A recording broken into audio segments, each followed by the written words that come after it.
আমাৰ সকলোৰে প্ৰিয় ধাৰাবাহিক ৰদ হৈ আহানা ইতিমধ্যে শেষ হৈছে। আজিৰ এই ভিডিঅ'টোত মই আপোনালোকক ধাৰাবাহিকখনৰ শ্বুটিঙৰ সময়ৰ কিছুমান বিশেষ মুহূৰ্তৰ ফটো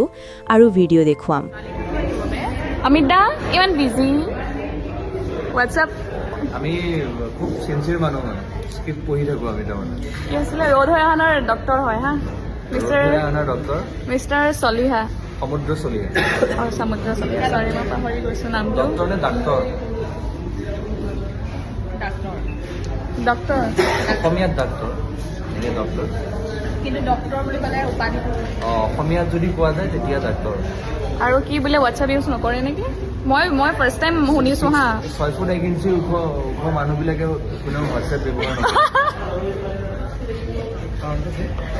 আৰে 6 ফুট কাৰণটো কওক 6+ মানুহবিলাকে সেইটোৱে কাৰণ কিবা এটাতো কাৰণ থাকিব ন চিগনেলটো বহুত ওপৰতে যায় মানে হোৱাটছএপৰ চিগনেল তললৈ যায় মানে মোৰ একো এনচাৰ নাই গাইজ মই একো নাজানো ইয়াৰ ন' ৱৰ্ড